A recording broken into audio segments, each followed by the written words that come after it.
Notre invité aime voler, il aime le ciel, il vise les plus hautes altitudes. Il est parfois surnommé le Suisse volant. Le ballon, le parapente, l'ULM, la montgolfière, le deltaplane, il a tout essayé. Il a essayé et puis il a fini par créer son propre engin volant, Solar Impulse, premier avion à faire un tour du monde sans carburant, sans émissions polluantes. Un engin qui vole sans polluer, avec pour seule source d'énergie le soleil. Il en est l'initiateur, lui, le fils d'océanographe et petit-fils de physicien, lui, le médecin psychiatre, qui sait donc aussi explorer les arcanes de notre cerveau. N'a-t-il jamais eu peur de mourir pendant ses vols audacieux? Faut-il avoir perdu la raison pour faire un tour du monde en ballon et pour en faire un deuxième à bord d'un avion solaire? Qu'est-ce qui pousse à mettre sa vie en jeu? La performance ou la détermination à inventer un monde plus durable? Posons-lui toutes ces questions. Bienvenue dans Un monde, un regard et bienvenue à vous, Bertrand Piccard. Merci d'avoir accepté notre invitation dans les hauteurs du Sénat, dans ce dôme tournant. Quand on vous voit aux commandes de ces engins tout sourire, ces engins dont je viens de parler, on a l'impression que vous ne connaissez pas le sentiment de peur. Est-ce qu'on se trompe? Est-ce qu'il vous est arrivé d'avoir peur? Est-ce qu'il vous arrive d'avoir peur? Moi, j'ai horriblement peur de la routine. J'ai horriblement peur du monde dans lequel on vit, sans respect, sans compassion, sans vision à long terme.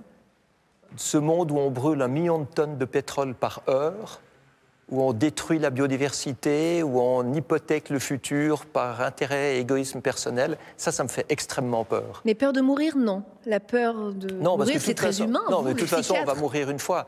Donc je pense que ce qu'il faut faire, c'est pas mettre sa vie intentionnellement en danger. Moi, je suis très bien préparé, je ne suis pas un trompe-la-mort.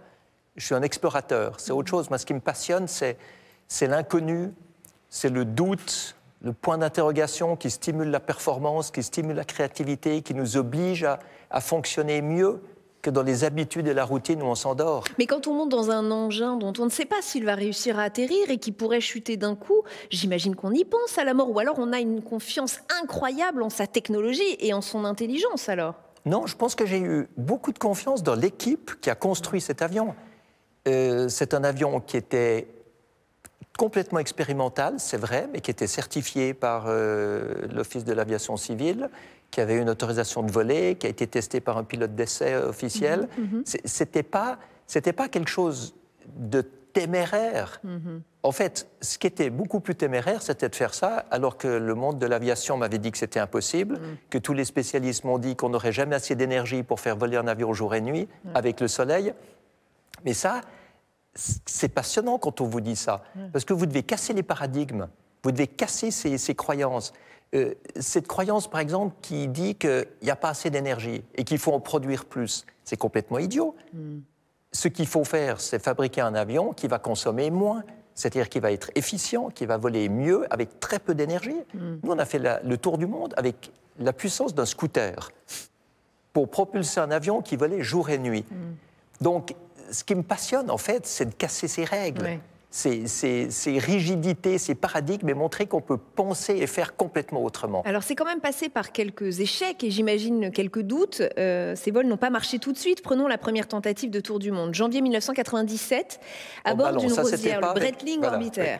Oui, je ne vous inquiétez pas, c'est pas l'avion solaire, ça. Une rosière, c'est une sorte de ballon hybride, mi-montgolfière, mi-ballon à gaz. C'est l'échec au bout de 6 heures. Le décollage, déjà, avait failli mal tourner. Là, j'imagine, alors peut-être pas la peur, mais qu'on ressent du doute ou que peut-être on se dit ça ne va pas marcher, on n'y arrivera pas. Qu'est-ce qu'on ressent à ce moment-là? Quand on donne une conférence de presse pour dire qu'on va faire le premier tour du monde sans escale, qu'on va voler 3 semaines et qu'on se plante après 6 heures, ce qu'on ressent, c'est un sentiment de ridicule total. Ma fille n'osait pas aller à l'école le lendemain, elle m'a dit « Papa, on va se moquer de moi ». Et je lui ai dit « C'est normal qu'on se moque, c'est risible. C'est risible. Normal, ok ?» Maintenant, ce qu'il faut, c'est pas avoir peur de l'échec. Il faut recommencer. Mais il faut recommencer toujours d'une autre façon. Parce que si on réessaye de la même manière, on va arrêter de la même manière. Donc on a changé la stratégie, on a changé partie de l'équipe, on a changé la technologie. Et puis là, ça a été plus loin. C'était quand même le record du monde absolu de durée de vol. Plus de 9 jours. Mais c'était quand même un échec parce qu'on n'a pas réussi le tour complet. Donc, 3e remaniement complet. Et puis là, un succès. Mais c'est quelque chose qui n'a jamais été fait. C'est sûr que ça prend plus de temps que si on répète ce qui a déjà été fait. Vous avez parlé de changement de coéquipier aussi, de changement d'équipe. C'est important, ça, qu'il y ait osmose, que vous soyez en phase avec les équipes avec lesquelles vous partez? Oui, totalement. C'est fondamental d'avoir une complémentarité. Il ne faut pas des gens identiques. Il ne faut pas des gens qui forcément sont grands amis. Il faut des gens qui s'apportent à chacun ce que l'autre n'a pas. Et là, on fait 1 + 1 = 3. Et c'est le 3 qui gagne, ce n'est pas le 1 ou le 1. Et Solar Impulse, cette aventure qui paraît complètement folle, hein, et même quand vous le racontez, ça paraît fou. Comment elle commence? Comment vous vient l'idée? D'où elle apparaît, cette idée folle? Quand j'ai atterri avec Breitling Orbiter 3 dans le désert égyptien, après 45 000 km de vol et 3 semaines en l'air, il restait 40 kg de gaz liquide sur les 3 700 kg du départ. Donc en fait, on avait fait le vol le plus long dans l'histoire de l'aviation, mais on ne pouvait pas faire plus. Et c'est là que je me suis dit, si on veut vraiment casser les paradigmes, il faut essayer de voler sans carburant. Il faut supprimer le carburant. C'est le carburant qui est la limite. Hein. On dit le ciel est la limite, the sky is the limit. Pas du tout, c'est le carburant qui est la limite.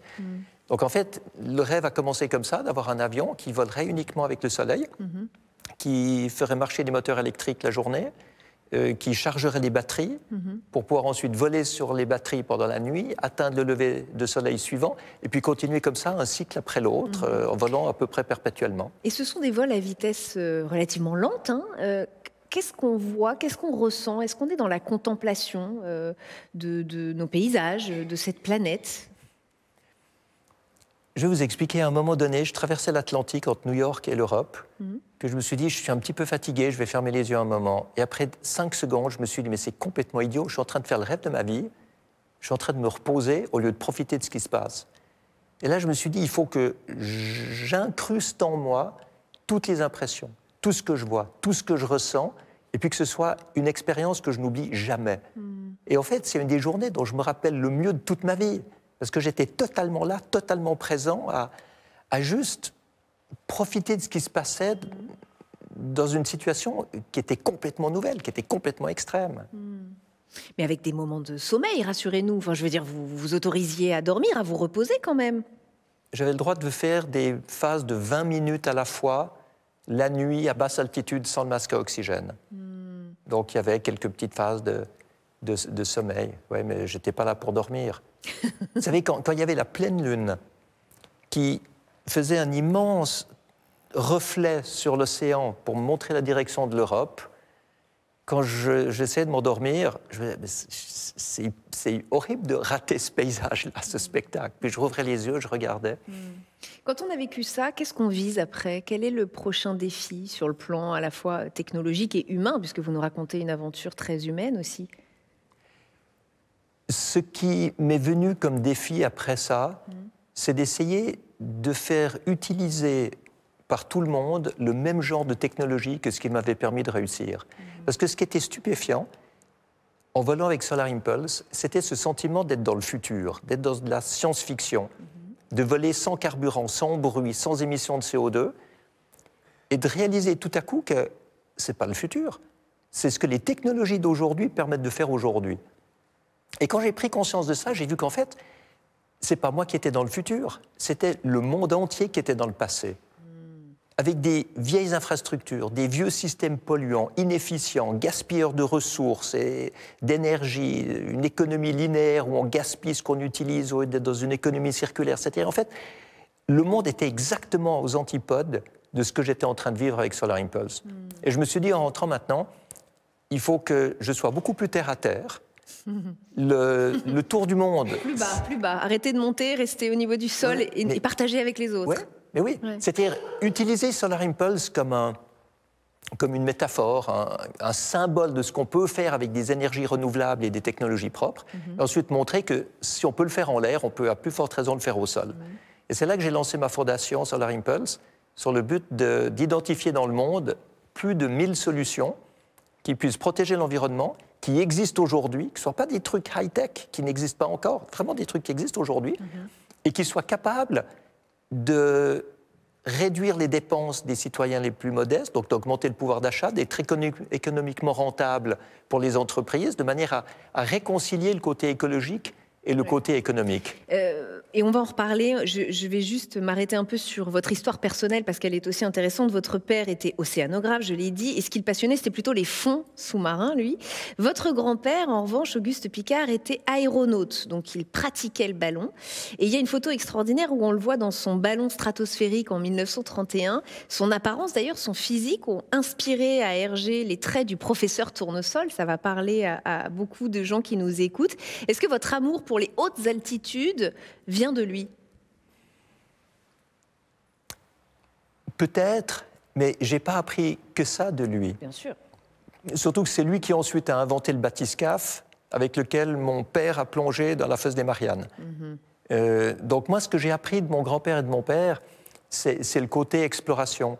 C'est le côté de jamais accepter les limites qu'on se fixe à soi-même. De toujours essayer d'explorer autre chose. Et en fait, ce que j'ai appris, c'est que l'explorateur, ce n'est pas simplement un aventurier. L'explorateur, c'est quelqu'un qui n'est jamais satisfait de ce qu'il voit et du statu quo qui l'entoure. Et par conséquent, il a envie de faire autrement, il a envie de changer les choses, il a envie de faire mieux, il a envie de faire différemment. Et donc, en fait, c'est un peu un rebelle, c'est un hérétique, l'explorateur. Et moi, j'ai toujours été comme ça aussi dans mon enfance. J'étais un cauchemar pour mes profs à l'école. Pourquoi? Parce que j'acceptais jamais de faire quelque chose si je ne comprenais pas pourquoi je devais le faire. Parce que j'ai jamais accepté de faire des trucs si on ne me les expliquait pas. Et si l'explication était mauvaise, je ne les faisais pas. Et je pense que dans notre monde, on devrait avoir beaucoup plus de gens comme ça. Comment est-ce qu'on peut accepter dans notre monde de voir autant d'abominations, autant d'absurdités, et de les accepter au lieu de s'insurger? C'est pas normal. L'esprit pionnier, vous y avez baigné dès l'enfance. Dans votre livre Réaliste, paru chez Stock, vous écrivez « Cet esprit pionnier, je l'ai respiré enfant comme on respire l'oxygène. Il était là, dans les mots, dans les gestes de ces gens exceptionnels et malgré tout tellement humains. » Il faut dire que votre enfance, c'était quand même d'aller voir décoller des fusées et d'aller nager avec des dauphins emmenés par Jacques Mayol. Une enfance extraordinaire, c'est-à-dire au-delà, complètement au-delà de l'ordinaire. Une enfance à part. Oui, c'est vrai que j'ai eu beaucoup de chance de vivre ça. Et ce qui était curieux, c'est qu'en fait, comme j'étais immergé là-dedans, je pensais que c'était comme ça pour tout le monde, que tout le monde était explorateur, que tout le monde était pionnier, que tout le monde pouvait faire tout ce qu'il voulait. Et j'ai vu qu'en fait, il n'y avait pas beaucoup de monde qui aime l'inconnu, pas beaucoup de monde qui aime se remettre en question, qui aime prendre des risques. Et quand j'étais enfant, je me rappelle très bien, à un moment donné, j'étais un peu déçu de voir que l'exploration, ce n'était pas la qualité humaine la plus répandue. J'ai un document à vous proposer, Bertrand Piccard. C'est un document qui nous a été délivré par nos partenaires. Les Archives nationales, vous n'allez pas comprendre tout de suite, mais je vais décrire le document et pour vous et pour le public qui nous écoute. C'est un communiqué de presse du ministère de l'Environnement qui date du 27 janvier 1994. À l'époque, le ministre, c'est Michel Barnier, et il annonce la ratification par le Parlement de la Convention climat destinée à lutter contre le réchauffement climatique. De ce document, il en ressortira notamment l'organisation de la toute première COP de l'histoire qui se tiendra en 1995 à Berlin. Presque 30 ans plus tard, qu'est-ce que ça vous inspire? Est-ce que ça vous inspire un espoir déçu ou de l'espoir toujours? L'organisation de cette toute première COP quand on sait que les COP ont plus ou moins donné des résultats aujourd'hui. Je pense que ceux qui sont les plus déçus, c'est ceux qui ont fait le premier pas en 1994 et qui voient qu'on n'a pas fait de progrès depuis. C'est ça qui est ahurissant.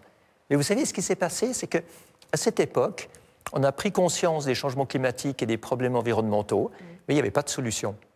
La seule solution, c'était la décroissance. La seule solution, c'était d'arrêter l'industrie. Il n'y avait aucune autre solution. Puis ensuite, il y a des solutions qui sont arrivées au début des années 2000. Ça a donné de l'espoir, mais ces solutions étaient trop chères. Quand vous avez de l'électricité solaire, photovoltaïque, qui coûte 30 fois le prix de l'énergie produite par une centrale nucléaire, c'est clair qu'on se dit que ça ne va pas marcher à long terme. Et puis maintenant, depuis, qu'est-ce qu'il faut dire, 5 ans, les énergies renouvelables sont moins chères que les énergies fossiles et nucléaires. L'efficience énergétique est possible grâce à des tas de systèmes qui permettent d'économiser de l'énergie tout en produisant mieux. Tout ça, ça crée des emplois. Tout ça, c'est une source de développement économique. C'est des opportunités industrielles. Et ça change complètement la donne. Mais ceux qui sont dans les COP, moi j'ai l'impression qu'ils sont encore dans l'esprit d'il y a 20 ans, en se disant on ne sait pas quoi faire. Et il faut voir que dans ces COP, on met les problèmes sur la table et chacun se dit que pour résoudre ces problèmes, ça va coûter cher, ça va être handicapant pour le développement économique, ça va être handicapant pour l'emploi. Et par conséquent, il n'y a aucun pays qui ose vraiment aller de l'avant. Ce qu'il faut, ce n'est pas mettre les problèmes sur la table, c'est mettre les solutions sur la table. Une fois que vous avez qu'ils les ont, il y a des gens comme vous qui les informent. Je veux dire, ils savent bien qu'il y a des solutions. Pourquoi personne ne tente? Je suis arrivé avec ça, le guide de solutions pour les villes qu'on a édité avec notre Fondation Solar Impulse. 200 solutions pour décarboner les villes. Je l'ai montré à des ministres. Alors? Regardez ça, ils disaient, mais c'est incroyable, on ne connaissait pas ces solutions. Oui. On ne savait pas que ça existait. Et on est dans ce type de monde-là. C'est-à-dire un monde complètement archaïque dans sa manière de penser, dans sa manière de fonctionner. Donc ce qu'il faut, c'est mettre les solutions sur la table, expliquer les solutions qui existent pour protéger l'environnement tout en développant l'économie. Ces solutions-là, ensuite, elles doivent être distribuées en fonction du type de pays, du type du climat, du type d'économie, etc. Et puis, la vraie collaboration internationale, elle doit viser à permettre d'implémenter ces solutions et de permettre de les financer. Puisque c'est rentable, ce n'est pas un coût, c'est un investissement. Et la vraie collaboration, elle serait là autour. Et vous avez donc ces fameuses solutions à proposer dont vous parlez, plus de 1000, vous les avez mises à disposition de tous sur une plateforme, et je crois que ça a donné lieu à quelque chose qui maintenant s'appelle Prêt à voter. Qu'est-ce que c'est? Mais exactement. En fait, on est à 1450 de ces solutions. Pour l'eau, l'énergie, la construction, la mobilité, l'agriculture, l'industrie, l'économie circulaire, la gestion des déchets, pour permettre de décarboner, pour permettre en même temps de créer de l'emploi, de développer l'économie en protégeant l'environnement. Et je me dis, mais pourquoi ces solutions ne sont pas utilisées partout? Alors bien sûr, comme je l'ai dit avant, il y a des gens qui ne les connaissent pas, mais même ceux qui les connaissent n'arrivent pas à les mettre sur le marché. Et ce qu'on a remarqué, c'est qu'il y avait énormément de blocages administratifs, bureaucratiques, législatifs.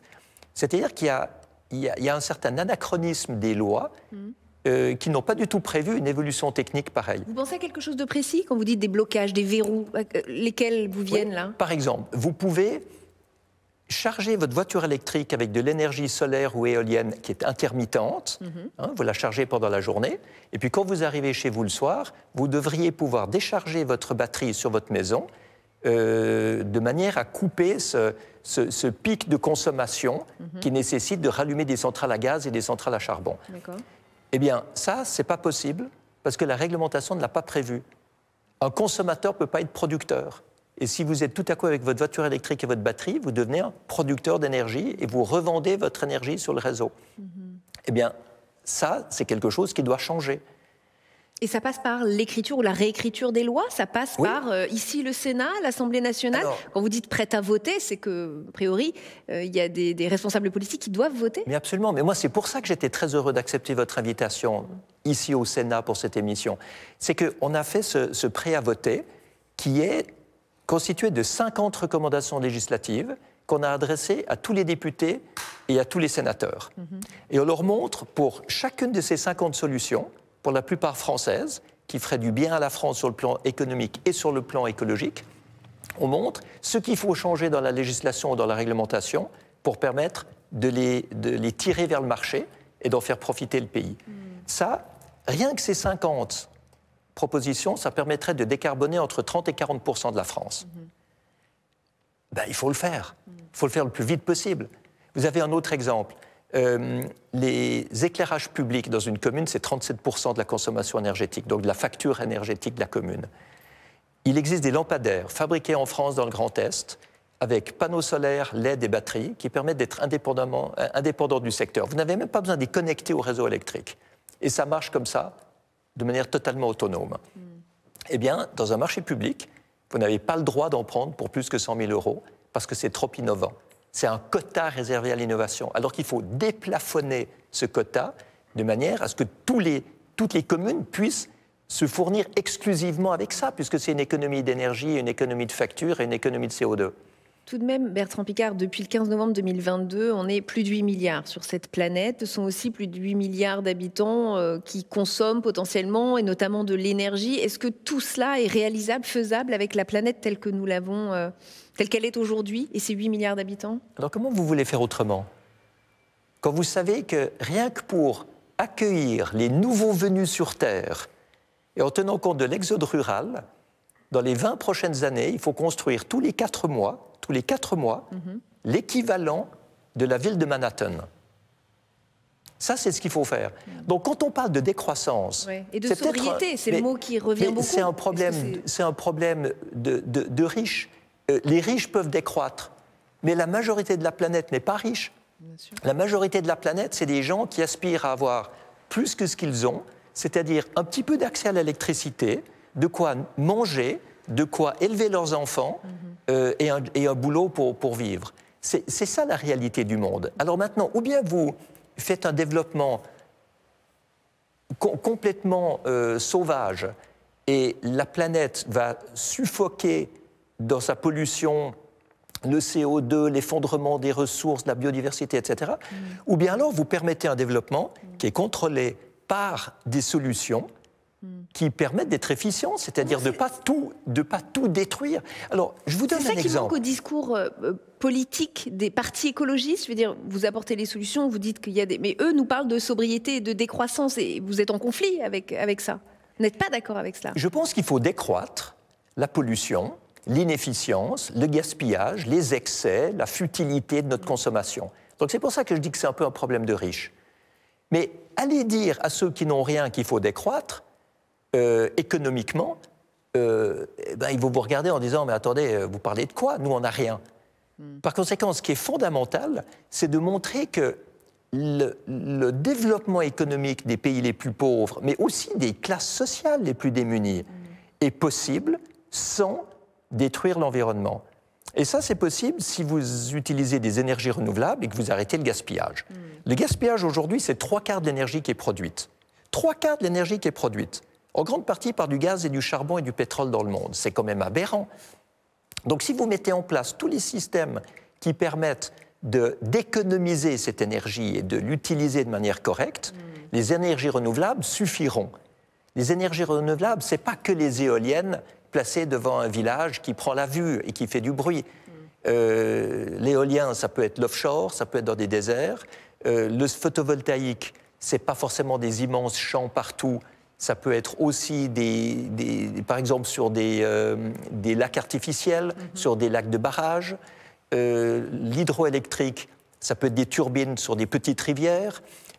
Tous les déchets agricoles, les déchets des décharges publiques, les déchets des fermes, tout ça, ça peut être transformé en biogaz. C'est 20% des besoins du monde. La géothermie n'est pas utilisée alors qu'on peut l'utiliser, même pour mettre des pompes à chaleur au centre-ville.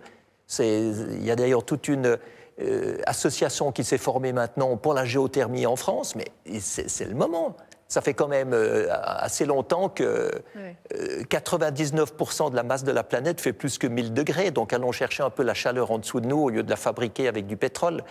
Donc on voit que toutes ces solutions-là, si vous permettez à des pays en voie de développement de les utiliser, eh bien, ils peuvent avoir accès à une vie correcte sans détruire l'environnement. Alors, quel est votre regard sur cela, Bertrand Piccard? L'Arabie Saoudite s'est désignée pour accueillir les Jeux asiatiques d'hiver de 2029, en plein désert, à Neom, mégapole futuriste en construction. Ce genre de désignation, ça vous inspire quoi? C'est de l'anti-écologie? Si vous arrivez à construire une ville pour des gens qui ont besoin d'y vivre, et que vous la faites 100% décarbonée, 100% avec des énergies renouvelables et 100% sans déchets, à ce moment-là, c'est extrêmement valable. Maintenant, si c'est pour y organiser des compétitions de ski dans le désert, eh bien, évidemment pas. Et c'est là que je pense que la technique doit être utilisée à bon escient pour protéger l'environnement et pas pour exagérer encore tous les excès de notre civilisation. J'ai entendu une très jolie phrase la semaine dernière, c'est que, je ne sais pas de qui elle est, c'est pas de moi malheureusement. Ce que notre civilisation a permis, c'est de faire du ski en Arabie Saoudite et de ne même plus pouvoir skier dans les Alpes parce que les glaciers ont fondu. C'est vrai qu'on vit comme des débiles mentaux et que ça doit changer. J'ai des photos encore pour vous, Bertrand Piccard. Celle-ci, une photo de ces militants de l'association écologiste Just Stop Oil, jetant de la soupe sur des toiles de maître ou autre chose pour alerter sur l'urgence climatique. Est-ce que c'est le genre de méthode qui vous parle? Vous dites, l'urgence est telle que peut-être il faut en passer par là ou surtout pas? Vous savez, il y a un moment où il faut s'attaquer directement au problème et montrer qu'il y a des solutions. Je ne suis pas absolument sûr que le tableau qui a pris la soupe était très responsable de la carbonation du monde. Par contre, si on met un papier sur le pare-brise des SUV en ville qui polluent pour rien, là on s'attaque directement au problème et on montre qu'on peut faire autrement. Donc c'est ça qu'il faut, il faut bien faire la part des choses. Il y a des mouvements qui sont purement contestataires, et je pense qu'ils énervent le reste de la population et ils desservent leur cause. Et il y a des mouvements qui sont plus comme Renovate. Renovate veut rénover, rénover les bâtiments, rénover les chauffages, isoler, et ça c'est 40% d'économie possible sur les émissions de CO2. Ça c'est intelligent. Et alors maintenant, s'ils vont se coller sur la route, sur le goudron, pour attirer l'attention en disant « on a des solutions, on veut qu'elles soient appliquées », je trouve que c'est beaucoup plus fin et beaucoup plus acceptable. La logique de la solution. Une dernière photo, cette fois c'est Donald Trump, ancien président américain, qui a annoncé qu'il était à nouveau candidat à la Maison-Blanche. Un climato-sceptique qui pourrait revenir à la tête de la première puissance mondiale. C'est quelque chose qui vous inquiète? Vous savez, face au climato-sceptisme, on est devant des gens qui ont un tel dogme et des telles certitudes qu'il ne faut pas essayer de les convaincre sur le fait que les changements climatiques sont d'origine humaine ou pas. Alors comment on procède avec... Ce qu'il faut montrer, c'est que même si les changements climatiques n'existaient pas, eh bien, moderniser notre monde pour le rendre efficient, c'est rentable. Remplacer le pétrole par les énergies renouvelables qui sont 4 fois moins chères, c'est rentable. Et que par conséquent, toutes ces mesures sont bonnes pour l'économie. Et peut-être qu'à Trump, il ne faut même pas dire que c'est bon pour l'environnement, tellement il s'en fiche, mais au moins c'est bon pour l'économie. Et ça pourrait suffire pour qu'un certain nombre de ces mesures soient adoptées. Lui dire que c'est rentable. Vous savez, moi j'ai appris comme psychiatre qu'il faut parler le langage des gens qu'on veut convaincre. Quand vous parlez à des écologistes, eh bien c'est clair qu'on est sur la compassion, le respect pour l'environnement, pour la biodiversité, pour l'amour de la nature. Et ça, pour certains, ça suffit. Mais si vous êtes en face de gens pour qui l'intérêt économique est au premier plan et qui n'ont pas cette sensibilité environnementale, eh bien, les arguments que vous devez leur donner, ce n'est pas l'amour pour la nature, c'est comment est-ce qu'ils peuvent faire mieux leur métier et mieux le développement de leur entreprise, tout en protégeant l'environnement.